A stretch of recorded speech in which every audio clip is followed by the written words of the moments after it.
Hello दोस्तों, astro stock prediction में आपका स्वागत है। टेक्निकल चार्ट्स डाटा पॉइंट्स के ऊपर आधारित इस कार्यक्रम में आने वाले दिन का मैं प्रेडिक्शन बोलता हूं, जिसमें निफ्टी बैंक निफ्टी के लेवल सपोर्ट रेजिस्टेंस होते हैं, स्क्रीन रीडिंग होती है, क्या हो सकता है इसके बारे में हम लोग बात करेंगे। दोस्तों, आज मार्केट ज़बरदस्त गिरा। निफ्टी लगभग 300 पॉइंट माइनस में चला गया, क्लोज हो गया, और बैंक निफ्टी लगभग 700 पॉइंट माइनस में बंद हो गया। दिन के दौरान निफ्टी 17,060 तक भी गया था, लेकिन वहाँ से अच्छी शॉर्ट कवरिंग आ गई, क्योंकि पुट कॉल रेशो उस समय निफ्टी का लगभग 0.70 के पास था दोस्तों। 0.68 से 70 तक था, तो शॉर्ट कवरिंग आनी तय थी निफ्टी में। तो वहाँ से लगभग 120 पॉइंट शॉर्ट कवरिंग रैली आ गई निफ्टी में, और बैंक निफ्टी में लगभग 300-400 पॉइंट की रैली आ गई, 200-300 पॉइंट की रैली आ गई नीचे के लेवल से। लेकिन 17,200 का जो लेवल है निफ्टी का, वो होल्ड नहीं कर पाया निफ्टी। ये थोड़ा सा ख़राब है दोस्तों। 17,200 के ऊपर अगर क्लोज होता तो ये अच्छी बात होती थी। और बैंक निफ्टी 36,700 के ऊपर क्लोज हो गया, 37,000 का लेवल उसने ब्रेक कर दिया। लेकिन 300 पॉइंट निफ्टी माइनस में और 700 पॉइंट बैंक निफ्टी माइनस में, इसका मतलब बैंक निफ्टी थोड़ा स्ट्रांग है निफ्टी से। ये भी चीज़ है दोस्तों। शुरू करने से पहले चैनल के डिस्क्रिप्शन बॉक्स में बिलो द टाइटल डिस्क्लेमर रखा है, उसको कृपया पढ़िए जानिए। एज पर डिस्क्लेमर, ये एजुकेशनल प्रोग्राम है। इसके तहत जो भी मैं बोलता हूँ ये मेरी पर्सनल राय है, मेरी खुद की राय है। आपके प्रॉफिट या लॉस, लाभ या हानि के लिए मैं और मेरा चैनल जिम्मेदार नहीं रहेंगे, रिस्पॉन्सिबल नहीं रहेंगे। ये प्लीज़ प्लीज़ नोट करके रखिए। ओके दोस्तों। दोस्तों, मैंने आपको एचडीएफसी बैंक का बाय कॉल दिया था कल, जैकपॉट शेयर। उसका मैंने स्टॉप लॉस दिया था आपको 1390 का, और आज भी 1390 का स्टॉप लॉस इंटैक्ट है। आज का लो जो था वो 1390.5 का था दोस्तों। तो स्टॉप लॉस ट्रिगर नहीं हुआ एचडीएफसी बैंक में, तो आप उसको होल्ड कर सकते हो। लेकिन अभी आपको एक काम करना है, कल से एचडीएफसी बैंक जब तक 1390 के नीचे क्लोज नहीं होता है दिन ख़त्म होने के बाद, तब तक आपको उससे निकलना नहीं है। जब तक 1390 का स्टॉप लॉस ट्रिगर नहीं होता है क्लोजिंग बेसिस, तब तक आपको निकलना नहीं है। तो आने वाले दिनों में उसमें 1500 के लेवल दिख सकते हैं आने वाले एक्सपायरी तक, क्योंकि एचडीएफसी और एचडीएफसी बैंक टोटली ओवरसोल्ड है, इन्फोसिस भी टोटली ओवरसोल्ड है, और मार्केट भी टोटली ओवरसोल्ड है दोस्तों। क्रूड ऑयल प्राइसेस बढ़ गए हैं, इसका भी इम्पैक्ट आज देखने मिला। और आज दिन के दौरान एक न्यूज़ आ गई कि मार्च का इन्फ्लेशन रेट इंडिया का डबल हो गया है, ऑलमोस्ट 14.5 के पास आ गया है, जो 6-7 के आसपास था पिछले महीने फरवरी में। तो यानी कि महंगाई बहुत ही ज़बरदस्त बढ़ गई है इंडिया में। इसका मतलब हमारे यहाँ भी इंटरेस्ट रेट बढ़ सकता है। इसके लिए मार्केट और ज़्यादा गिरा दोस्तों। वो दोपहर में वो न्यूज़ आ गई, उसके बाद ज़्यादा गिर गया मार्केट में। तो मार्केट ने अच्छा मेंटेन किया था, लेकिन लास्ट में थोड़ा सा शॉर्ट कवरिंग आ गई, क्योंकि पुट कॉल रेशो बहुत ही माइनस में था। ये अच्छी बात हो गई, लेकिन क्लोजिंग समय 17,200 के ऊपर जाना था निफ्टी को, वो हुआ नहीं। एज पर टेक्निकल 17,200 के नीचे अगर लगातार 2 दिन क्लोज करता है निफ्टी, तो ही हम लोग ख़राब मानेंगे। अभी ये पहला क्लोजिंग है दोस्तों, कल भी उसको क्लोजिंग होना चाहिए अगर मार्केट ख़राब होना है तो।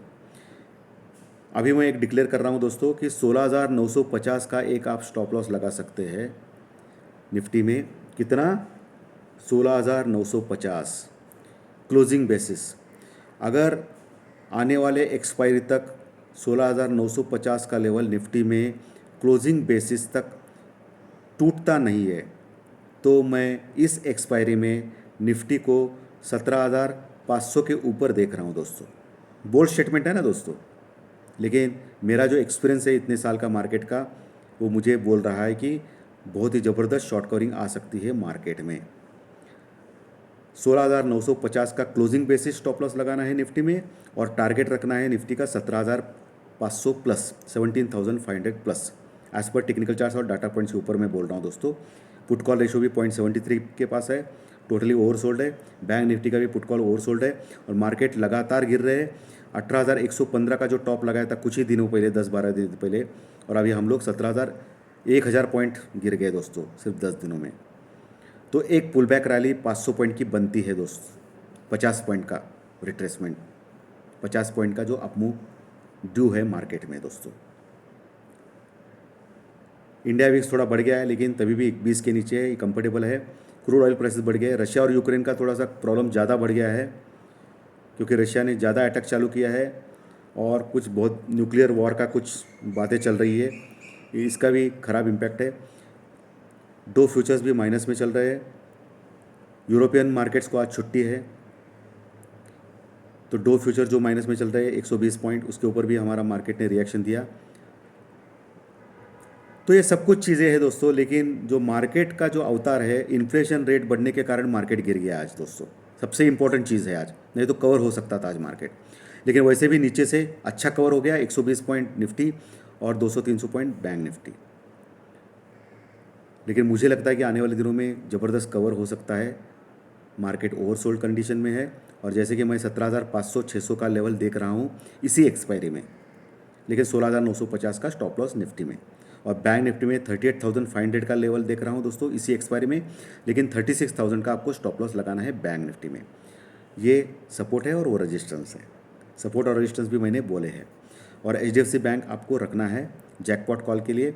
मैं 1500 प्लस का लेवल देख रहा हूँ इसी एक्सपायरी में, क्योंकि अगर मार्केट अगर 17,500-600 तक इसी एक्सपायरी में गया दोस्तों, तो इसका जो मेन जो बढ़ने का कारण होता है ना दोस्तों, ये HDFC बैंक, HDFC और इन्फोसिस, इनकी इसमें शॉर्ट कवरिंग आनी चाहिए।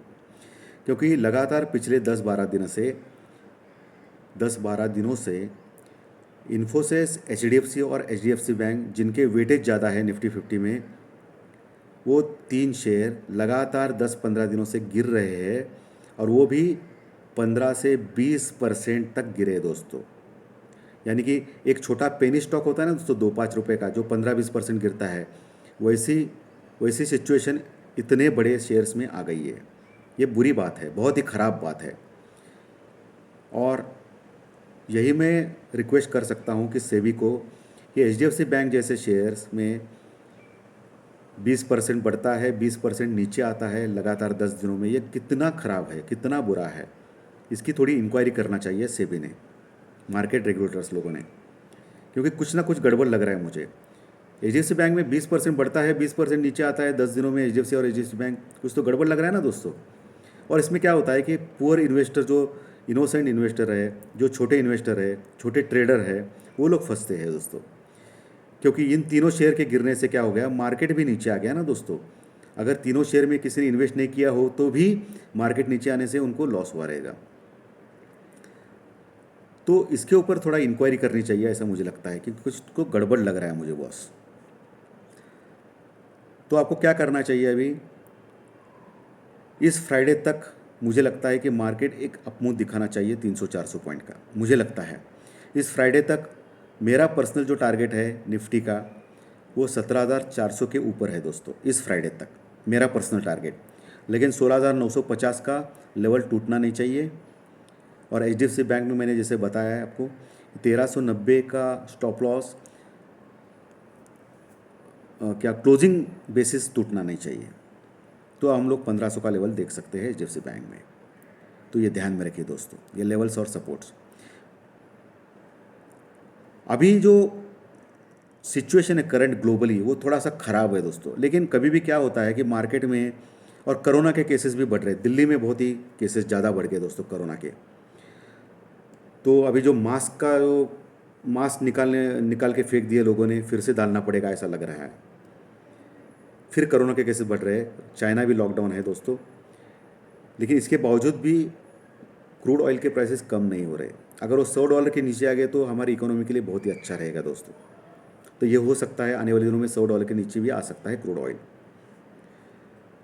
तो आने वाले दिनों में आपको इसी एक्सपायरी तक इन्फोसिस, HDFC और HDFC बैंक, इन तीनों शेयर के ऊपर आपको नज़र रखनी है, और पुट कॉल रेशो के ऊपर नज़र रखनी है। बस ये दो ही चीज़ कीजिए बॉस, पुट कॉल रेशो के ऊपर ध्यान रखिए, और इन्फोसिस, HDFC और HDFC बैंक जो 15-20% गिर गए सिर्फ 10 दिनों में, इसके ऊपर ध्यान रखिए। ये दो ही ट्रिगर आपको आपको देखेंगे आप, ये दो ही ट्रिगर से मार्केट बहुत ही ऊपर जा सकता है, करीब करीब 17,600 के आसपास, और हो सकता है ऊपर भी जाए उसके। तो देखिए दोस्तों, ये दो ट्रिगर आप ध्यान में रखिए। तो दोस्तों, आशा करता हूँ आज के कंटेंट अच्छे लगे रहेंगे। लाइक का बटन दबाइए, प्रोत्साहित कीजिए मुझे। और जो नए दर्शक पहली बार ये चैनल देख रहे हैं उनको मैं रिक्वेस्ट कर रहा हूँ कि सब्सक्राइब का बटन दबाइए और इसके कंटेंट आपके दोस्तों में शेयर कीजिए। So thank you very much दोस्तों। शाम 7 बजे ज्योतिष शास्त्रीय कार्यक्रम में ज़रूर मिलेंगे। Thank you very much.